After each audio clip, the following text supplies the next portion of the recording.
It rained that morning like it had something to prove.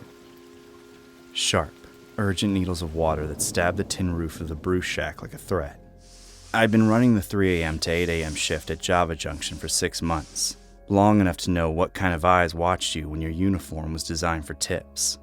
It was one of those roadside espresso kiosks, single window, single employee, all charm and show. My boss called it femme-forward branding. I called it a paycheck. I never minded the ogling. I'd mastered the art of eye contact without invitation. Men came and went. Construction foremen, graveyard techs, security guards pulling doubles. Most were harmless. Some tipped generously. One offered to pay my rent. Another asked if I'd pose for his espresso calendar. I laughed it all off. I was used to the game.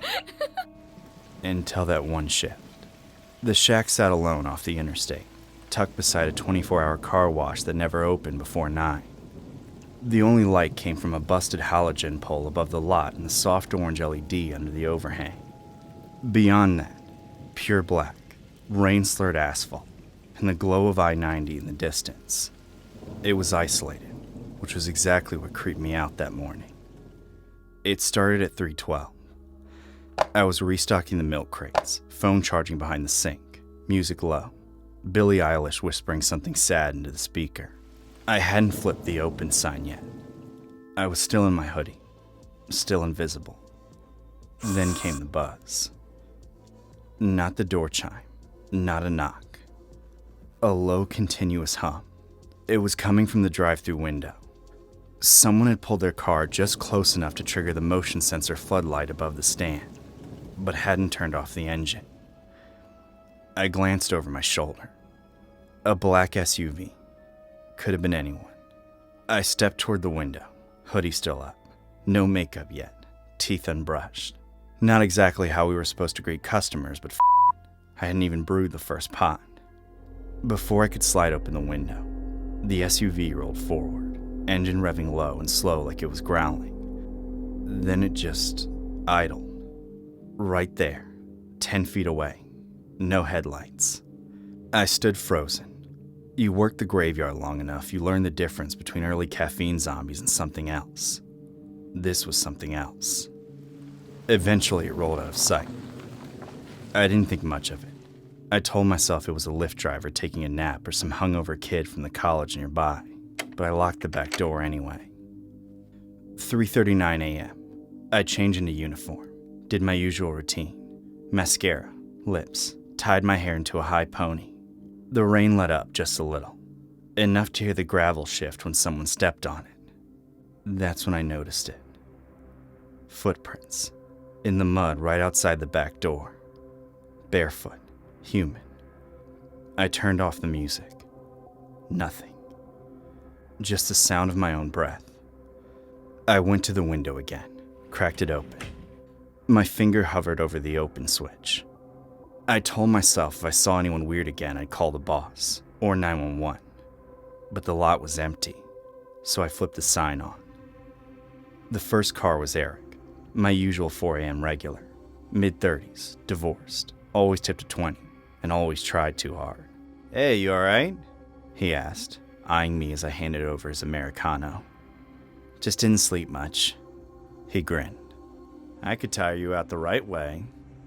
I smirked and said nothing. Same old Eric. Then came 418. The SUV returned. This time it parked, window down. Driver didn't say anything for a few seconds. Just stared. It was hard to make out his face, but I could see the collarbones. No shirt, just a dark jacket draped open. Skin pale like he hadn't been outside in weeks. "You serving?" he finally asked. His voice sounded like gravel soaked in vodka. "Yeah, what can I get you?" He leaned forward. "What's not on the menu?" Here we go again, I thought. "We've got a secret drink," I said, keeping it light. "It's called Go Back to Bed, double shot, no foam." He chuckled, then didn't speak again. Just watched me. "Look, if you're not ordering," I said. "Do you like being watched?" I paused. His eyes were darker than the glass around him. but glassy, bloodshot, like he hadn't blinked in hours. "I'm closing the window now," I said, calm and flat. He didn't move, just whispered, "I liked it better before you put on the uniform."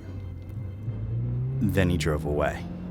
I didn't report it or tell my boss. Honestly, I didn't want to give him another reason to lecture me about customer retention. But I did grab the box cutter and kept it on the shelf under the espresso machine. 4:43, a Toyota pulled in. A woman this time, probably late 40s, looked tired. Soccer mom type, ordered 2 lattes, normal, human.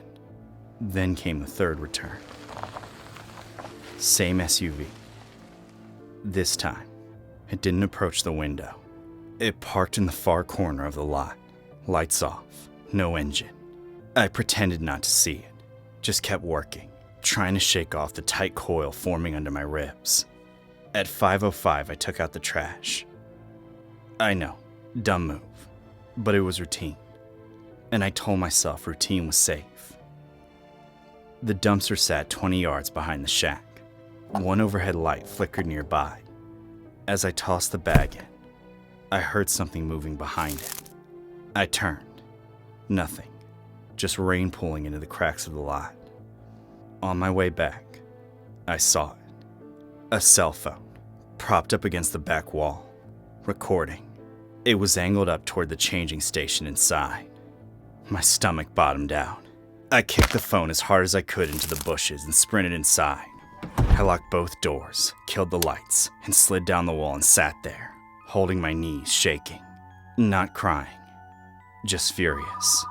Then I heard it again. The business phone was ringing. I got up and answered. "Java Junction," I said, voice cracking. Silence. Then, "We need to go on a long drive, babe. Come to my house and let Daddy play." "I wrote this for you, babe. Do you like it? No games. That's how Daddy likes it. I'm coming for you." I yanked the cord out of the wall. I didn't finish the shift. I left everything as it was, grabbed my things, and drove straight to the nearest gas station. I sat in the lot until the sun came up. I told my boss later that day I was quitting. I told him why. He asked if the customer had touched me. "No," I said. "Then maybe you're overreacting." He didn't even flinch. I never went back.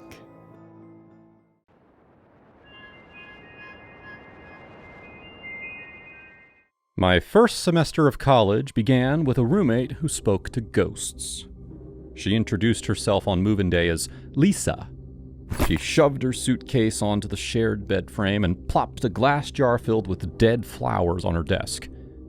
That first night, I heard her whispering. At first, I thought she was on the phone. But when I turned my head, I saw her sitting cross-legged on the floor, hands in her lap, staring into the dark corner near the closet. "They miss the way the air smelled before they drowned," she murmured. "They say the river was cold but calm, peaceful." I froze under my blanket. I was 18, newly out, still figuring myself out. I didn't need this.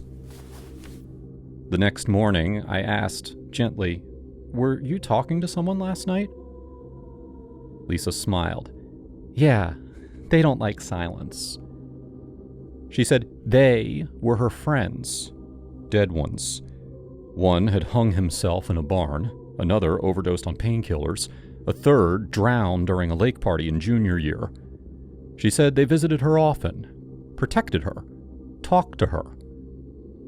At first I thought she was messing with me, but she told everyone, loudly, casually, like it was a hobby.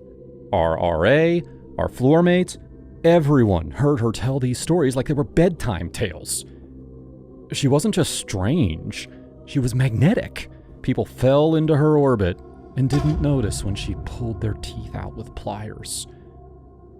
A few weeks in, Lisa announced she was engaged, showed us the ring, a thin silver band with a tiny opal, said her fiancé was moving to the city next year, said he wrote her letters, said he understood the dead spoke to her and still loved her. Then came Jack, a guy from our brother house. Dark hair, high cheekbones, always smelling like leather and weed. She brought him over twice before they started studying in her bunk behind the curtain. The walls were thin. By week 6, Jack was sleeping over every other night. I confronted her in the kitchen once while she let tomato sauce crust onto a pan that she had abandoned 3 days earlier. "You said you were engaged." "I am," she shrugged. "But Jack gets me in other ways." "You told your fiancé you were faithful." "Yeah, well, people lie." She said it like it was a recipe. Mix 1 part omission, 2 parts denial, a dash of sex, and stir until delusional. I wasn't the only one disgusted. Our other housemates, Kara and Melissa, started watching her, listening, documenting. It wasn't hard to find evidence. Elle had no filter. She talked about her affair like she was narrating a steamy soap opera. Sometimes she'd brag about making Jack cry, said he begged her to break it off with her fiancé. We weren't saints. We'd all done things we weren't proud of. But Lisa was different. She loved the chaos, breathed it in like oxygen. We emailed her fiancé. No threats, no screenshots, just a short note. "She's cheating. His name is Jack. You deserve better." The response came 3 days later. He showed up at our front door, middle of the afternoon. "Is Lisa home?" he asked, voice even. "Back room," Kara said. Her eyes didn't leave the book in her hand. He knocked. Lisa opened the door. "Hey, babe," she chirped, pulling him in. "I missed you." He walked past her without a word and entered her room. Jack was there. 10 seconds later, a shout. "You lying piece of shit!" The door flew open. Her fiancé lunged at Jack, grabbed him by the collar. "You touched her?" "She said you were abusive, man." "I what?" I rushed to the hallway with Melissa. She had her phone out, recording, just in case. No one stepped in. Not yet. Lisa appeared in the doorframe, feigning shock. "Stop! You're scaring me!" That's when we stepped in. "Everyone calm down," I said. Her fiancé dropped his grip, breathing hard. "She said I threatened to kill her if she left, that I stalked her. I moved cities to help her with school." "She told us you hit her," I said. He stared at us, wide-eyed. "She's never even seen me raise my voice." We watched him leave. Watched Lisa stand in the hallway 5 minutes later, crying for a crowd. "He tried to hit me," she sobbed. "He came to hurt me." "No, he didn't," Melissa snapped. "We were right there." Lisa's face shifted, just slightly, like someone flipping a switch. Then she doubled down. "I told you he was dangerous. Why else do you think I needed Jack?" We didn't believe her. Not anymore. That night we agreed she had to go. What we didn't know was how far she'd go to stay. 2 days later, Jack showed up with a black eye and a police report. "She attacked me," he said, voice trembling. "She said I was ruining her life. Said if I didn't lie and say the fiancé hit her, she'd accuse me." Melissa crossed her arms. "So now you're the victim." Jack shook his head. "She's not well. She talks to the coroners, tells them secrets. She thinks she's a medium or something." He moved out of his house a week later. Then the real mess began. Lisa started leaving knives on the kitchen counter, serrated ones, pointed toward the hallway. She put lipstick all over the bathroom mirror in what looked like writing, but backwards, illegible. We never caught her doing it. Then someone stole Melissa's necklace, a silver chain from her grandmother. We all denied it, but Lisa had taken to wearing turtlenecks, even in 80-degree weather. Melissa's mattress got sliced too. My shampoo was replaced with bleach. And on my desk one morning was a dead rose, freshly dead, with a single word written in ballpoint on a napkin. Listen. We couldn't prove it was her, but we knew. We took it to housing. 3 days later, they relocated her. Not expelled, just moved to another dorm on the opposite side of campus. We thought we were free. But that weekend, I woke up with the scent of smoke in my nose. Not fire, incense. My eyes burned. My window was open. On the floor was a matchbook, from a place in town none of us had been. I recognized the writing inside. Her slanted, angry cursive. Just 2 words. I remember. We never heard from her again after that semester. Rumor was she dropped out. Another rumor said she started a fire in her new dorm and blamed it on a student who was out of town. I don't know what was real anymore. Sometimes I wonder if she really could talk to the dead.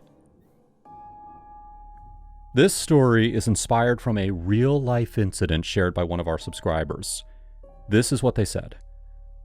In my first semester, I had a roommate, let's call her S, who believed she could see and talk to the ghosts of her dead friends. She shared vivid stories about them with all of us, and she wasn't joking. On top of that, she was engaged but started hooking up with a guy from a nearby house. We tipped off her fiancé, who caught them together. She denied everything, then claimed he was abusive. Though we all heard the argument, and he never even raised his voice. Living with her was chaos. She'd never cleaned, left stuff everywhere, and always blamed others for the mess. S was something else.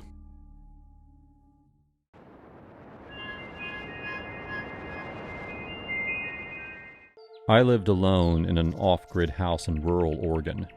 I moved here with my husband George, but our marriage turned sour pretty fast. I won't go into details, but George was a terrible man. I had to put a restraining order against him. And the worst part was, all our friends sided with him after the divorce. He had a way of twisting things to make me seem like the bad person, even though he was the real problem. It was terrible. So, even though moving here was his idea, I stayed put while he went to shack up with his new girlfriend in the next town over. Good riddance. I felt lonely sometimes, but I had plenty of chickens to keep me company. 5 of them, in fact, and I felt closer to them than to any dog or cat that I'd ever had. My favorite chicken, Henrietta, followed me around everywhere. Such a beautiful girl. One evening, I was in the kitchen making dinner when I heard my chickens go absolutely wild outside. I rushed into the yard assuming that the possums were back. But there wasn't a possum outside. There was George. I saw his shadow as he crouched by the coop. "What the hell are you doing here?" George stood up and looked at me. That's when I saw Henrietta in his arms. He was stealing my girl, my Henrietta. "Stop! Give her back!" I raced after him, full of anger. Henrietta was a delicate creature. She couldn't handle the stress of being kidnapped. I almost caught up to him, but he jumped over my fence and disappeared into the forest. I went back inside and called the police to report the kidnapping. I tried to sound calm over the phone, but I was a total wreck. I could barely get the words out. And to add insult to injury, the police dispatcher laughed. She actually laughed when I told her that Henrietta was a chicken. She said that officers would go to George's house in the morning. This obviously wasn't a priority to them. But I couldn't wait that long. I had to get Henrietta back. I called George's girlfriend. Thankfully, she didn't recognize my number. I pretended to be one of George's coworkers and asked where he was. She said that he went to get dinner. I was horrified. Did that mean he was going to eat Henrietta? I forced my voice to remain neutral. Did he say what time he's getting back? She had no idea. I couldn't get any other information out of her, so I ended the call. Now I was a woman on a mission. I got in my car and sped down the highway. The drive to George's house should have taken 40 minutes. I got there in 25. He was parking in his driveway when I pulled up. I was ready to confront him, but instead, I turned off my headlights and parked across the street. I watched him carry Henrietta inside, filled with rage that he wasn't even holding her properly. Once he was inside, I got out of my car and sneaked through his backyard. I could see him and his girlfriend talking in the living room. She didn't seem happy. I guess she had no idea that he went out to steal my chicken as some sort of revenge plot against me. They argued for a bit, while Henrietta walked around their living room. Poor girl looked so confused. I tried the back door, but it was locked. Then, I noticed that one of his windows was half open. I widened it as much as I could, and I quietly climbed into the kitchen. They were both still in the living room. I could hear their voices through the wall. "It's funny! Don't you think it's funny?" "It's sick! You need to stop obsessing over your ex! And what the hell are we going to do with the damn chicken?" They kept bickering. It reminded me of how George and I used to talk to each other. He really was an annoying man. Rather than reveal myself, I crouched onto the floor and started to make quiet clicking noises. That's how I always called my chickens. I waited for Henrietta to come find me. My heart filled with joy as I saw my beautiful baby walk into the kitchen. Her feathers were a little ruffled, but she looked totally fine. And she wasn't alone. George's pug was with her. Henrietta was always good at making friends. I scooped Henrietta up in my arms, kissed her sweet head, and was ready to take her back home. Then, a dark thought crossed my mind. If George was going to steal from me, well, then I was going to steal from him. I tucked his pug under my other arm, quietly opened the kitchen door, and disappeared into the night. A half hour later, I was back home. Henrietta was safe in her coop, and George's pug was walking around my living room. It didn't take long for George to call. He knew what I'd done. He demanded his dog back. Of course, as soon as you tell me why you took Henrietta. I sat next to my laptop and turned on the audio recorder, just in case I needed to get his confession. "I took her because I was angry. I wanted to hurt you. But I promised to stay away forever. Are you happy?" That was all I needed to hear. I was about to tell him to come pick up his pug, but at that exact second, his stupid dog ran straight into the wall. He yelped in pain. I guess George thought that I was hurting his dog, and he absolutely flipped out.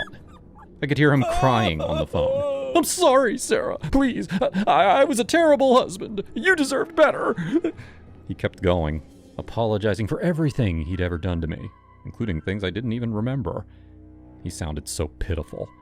And it was all because he was afraid of what I would do to his dog. I have no idea why some people are so attached to their dogs. It's weird.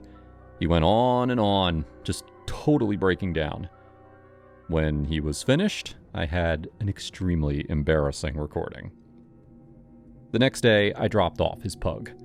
We shook hands and we agreed to never see each other again. I went back home to spend some quality time with Henrietta and the girls. Oh, and of course, I sent his voice recording to all our friends. Served him right.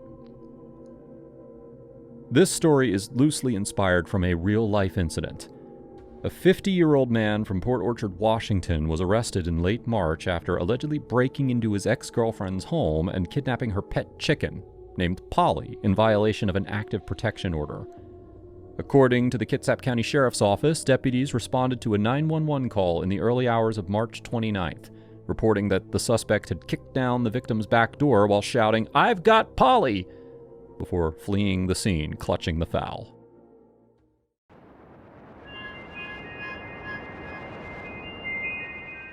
I landed in Florence with one suitcase, a mild sunburn from Barcelona, and 3 Tinder matches already swiping through my stories.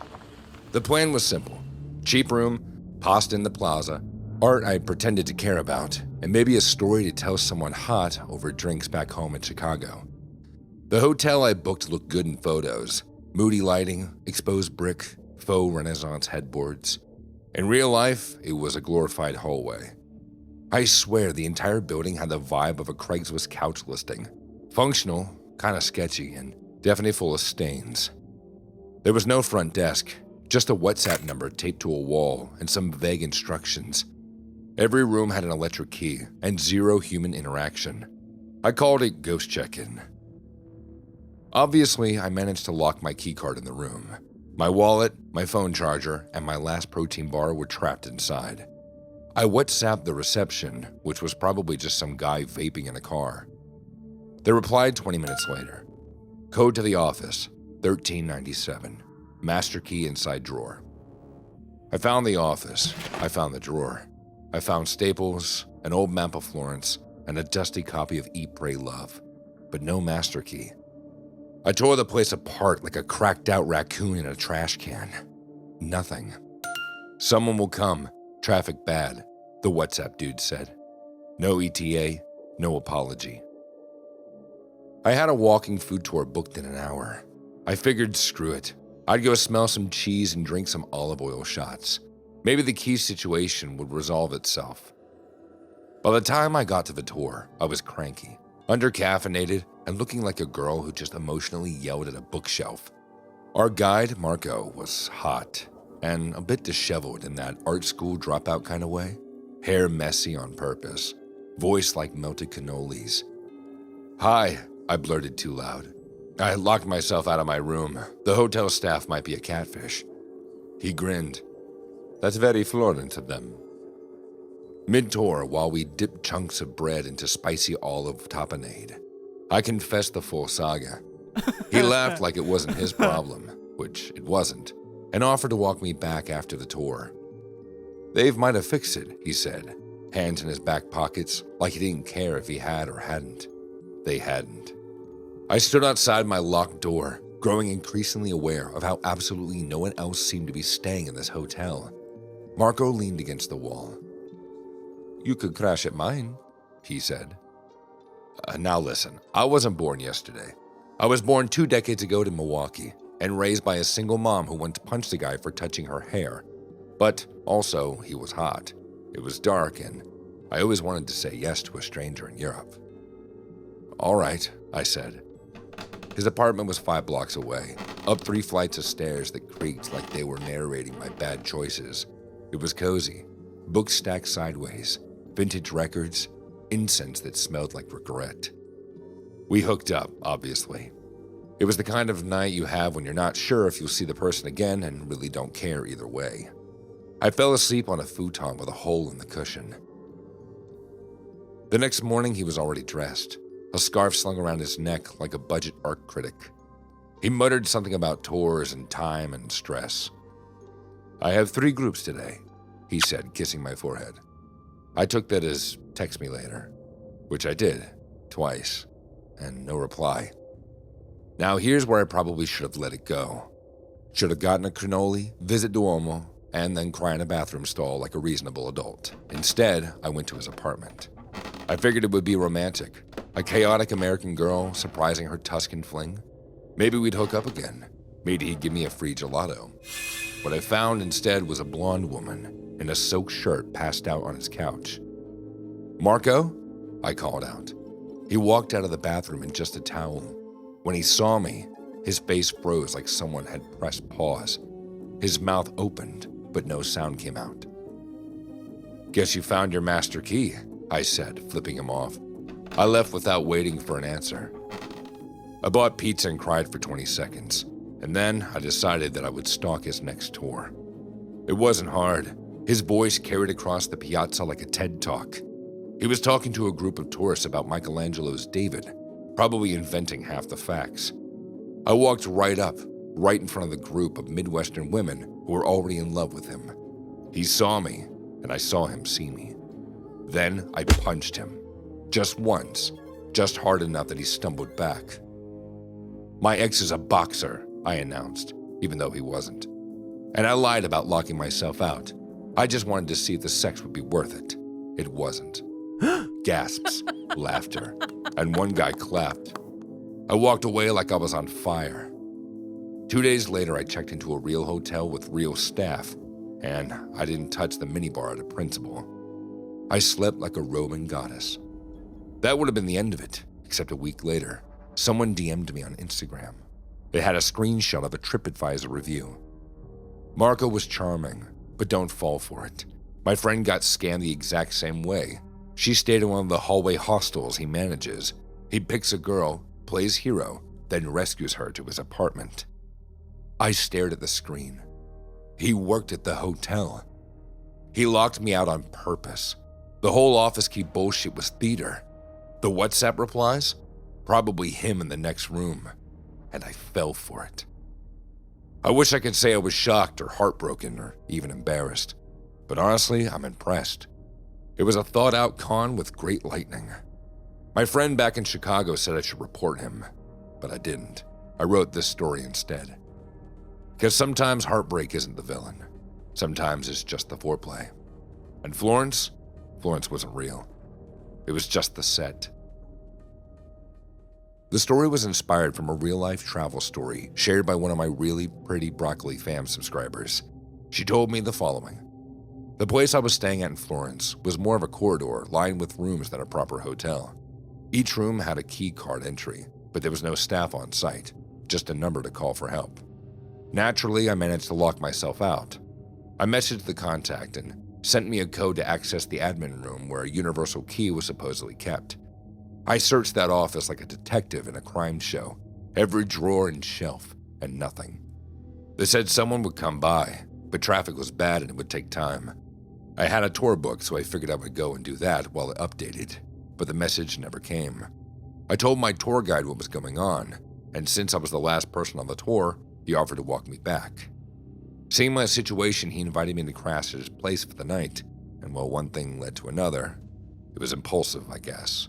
But we're still in touch and chat often, so no regrets. The cleaning lady finally got me back in my room at 6 o'clock in the morning.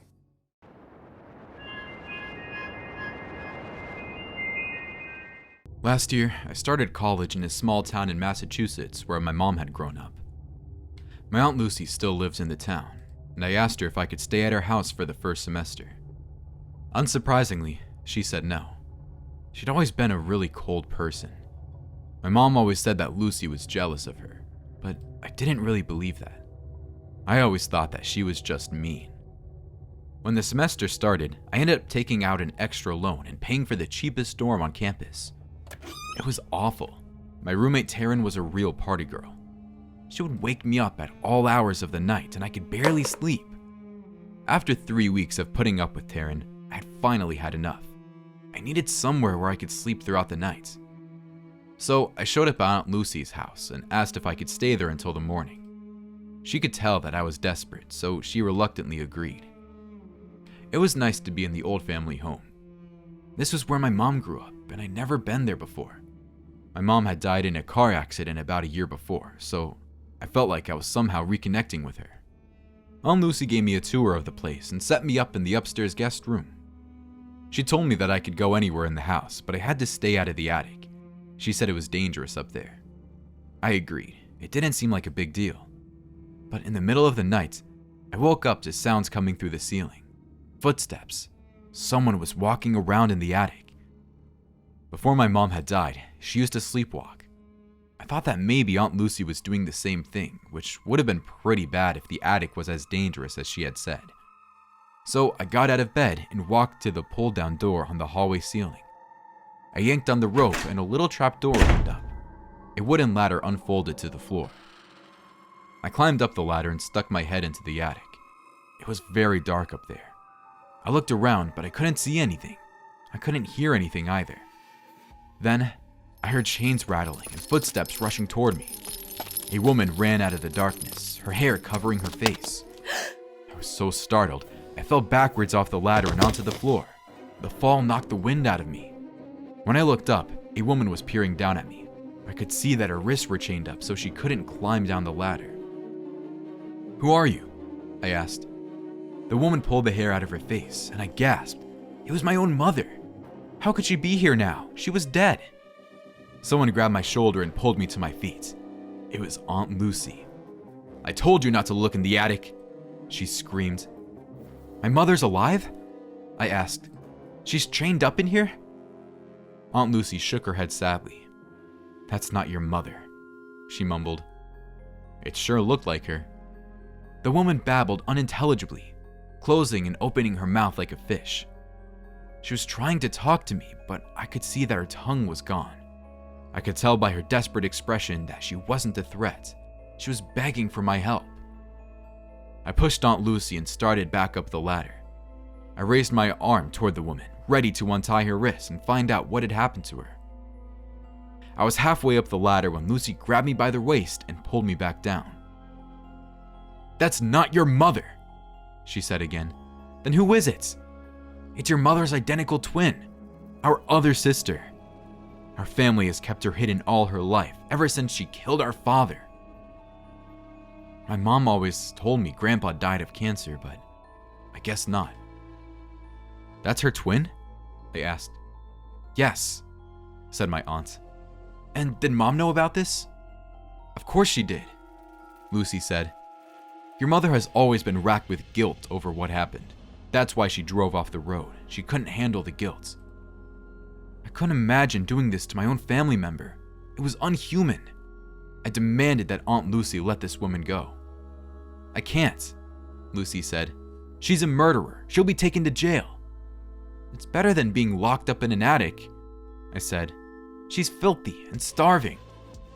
Aunt Lucy tried to hold me back, but I grabbed her by the shoulders. I held her down and demanded that she give me the keys to that woman's shackles.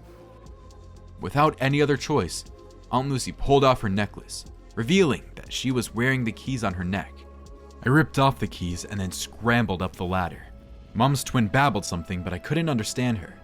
I grabbed her wrist and started to unlock the chains. From the hallway below me, Lucy screamed for me to stop. I refused.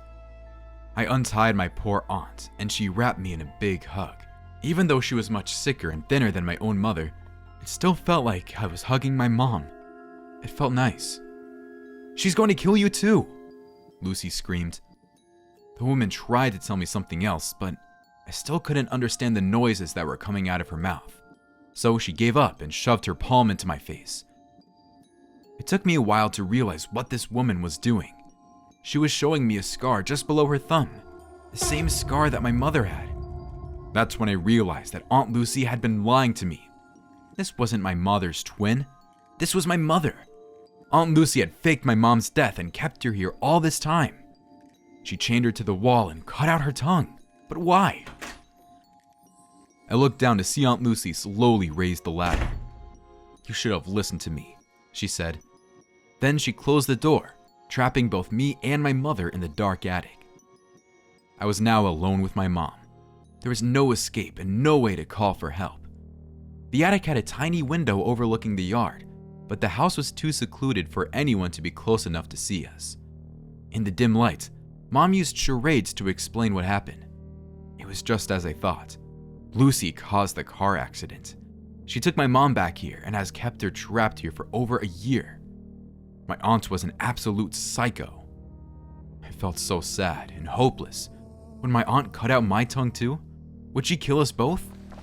Then a miracle happened. I heard a car pull up into the driveway. I looked through the tiny window and saw Taryn walk toward the house. She came to find me. I couldn't believe it. I pounded on the window so she could see me. At first, she didn't. Then just before she reached the front door, she looked up and saw me. I used my fingers to spell out 911. She nodded in understanding and then got back into her car to call the police. I'm so glad she didn't try to go inside, because who knows what my aunt would have done to her. Almost instantly, the cops arrived. I saw them through the window. 2 officers walked up to Taryn and asked her something. I couldn't hear what she said, but I saw her point toward the window, right at me. I waved at them for help, and then they ran inside the house. They arrested Aunt Lucy, of course. She's in a mental hospital now, and my mother is in a real hospital, recovering from the malnutrition and wounds that she'd suffered this last year. I still can't understand why my own aunt would be so cruel to her sister. I just hope that my mom can live as full of life as possible. I'm even learning sign language to help her adjust when she gets out of the hospital. Taryn and I are now best friends. We both live in my family house and carpool to campus. I don't know where I'd be without her. All I know is that as long as we're in this house, no one is going in the attic again.